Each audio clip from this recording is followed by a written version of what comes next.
परिश्रान्तं समरे चिन्तया स्थितम् रावणं चाग्रतो दृष्ट्वा युद्धाय समुपस्थितम् दैवतैश्च समागम्य द्रष्टुमभ्यागतो रणम् उपागम्य ब्रवीद् रामम् अगस्त्यो भगवान् ऋषिः राम राम महाबाहो शृणु गुह्यं सनातनम् येन सर्वा नरीन् वत्स समरे विजयिष्यसि आदित्य हृदयं पुण्यं सर्वशत्रु विनाशनम् जयावहं जपे नित्यम् अक्षयं परमं शिवम् सर्वमङ्गल माङ्गल्यं सर्व पाप प्रणाशनम् चिन्ता शोक प्रशमनम् आयुर्वर्धनमुत्तमम् रश्मिमन्तं समुद्यन्तं देवासुर नमस्कृतम् पूजयस्व विवस्वन्तं भास्करं भुवनेश्वरम् सर्वदेवात्मको ह्येष तेजस्वी रश्मि भावनः येष देवासुरगणान् लोकान् पाति गभस्तिभिः येष ब्रह्मा च विष्णुश्च शिवः स्कन्दः प्रजापतिः महेन्द्रो धनदः कालो यमः सोमो यपाङ्पतिः पितरो वसवः साध्या यश्विनौ मरुतो मनुः वायुर्वह्नि प्रजा प्राण ऋतुकर्ता प्रभाकरः आदित्यः सविता सूर्यः खगः पूषा गभस्तिमान् सुवर्ण सदृशो भानुर्हिरण्यरेता दिवाकरः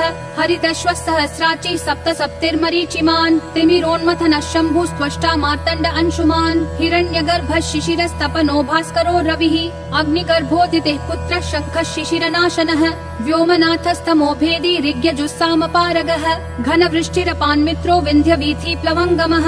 आतपी मण्डली मृत्युः पिङ्गलः सर्वतापनः कविर्विश्वो महातेजः रक्तः सर्वभवोद्भवः नक्षत्रग्रह ताराणामधिपो विश्वभावनः तेजसामपि तेजस्वी द्वादशात्मन्नमोऽस्तुते नमः पूर्वाय गिरये पश्चिमायाद्रये नमः ज्योतिर्गणानां पतये दिनाधिपतये नमः जयाय जय भद्राय हर्यश्वाय नमो नमः नमो नमः सहस्रांशो आदित्याय नमो नमः नमः उग्राय वीराय सारंगाय नमो नमः नमः पद्मप्रबोधाय मार्तण्डाय नमो नमः ब्रह्मेशानाच्युतेशाय सूर्यायादित्यवर्चसे भास्वते सर्वभक्षाय रौद्राय वपुषे नमः तमोघ्नाय हिमग्नाय शत्रुघ्नायामितात्मने कृतघ्नघ्नाय देवाय ज्योतिषां पतये नमः तप्तचामीकराभाय वह्नये विश्वकर्मणे नमस्तमोभिनिघ्नाय रुचये लोकसाक्षिणे नाशयत्येष वैभूतं तदेव सृजति प्रभुः पायत्येष तपत्येष वर्षत्येष गभस्तिभिः येष सुप्तेषु जागर्ति भूतेषु परिनिष्ठितः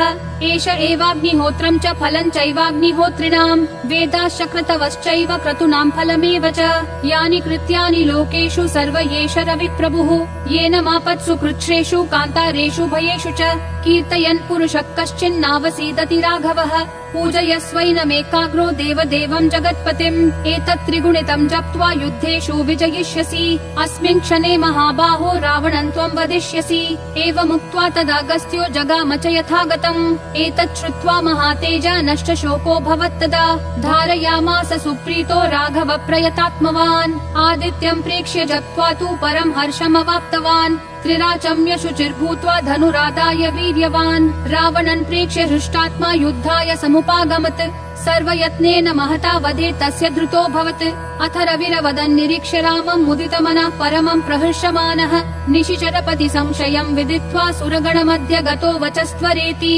इति श्री आदित्य हृदय स्तोत्रम् सम्पूर्णम्।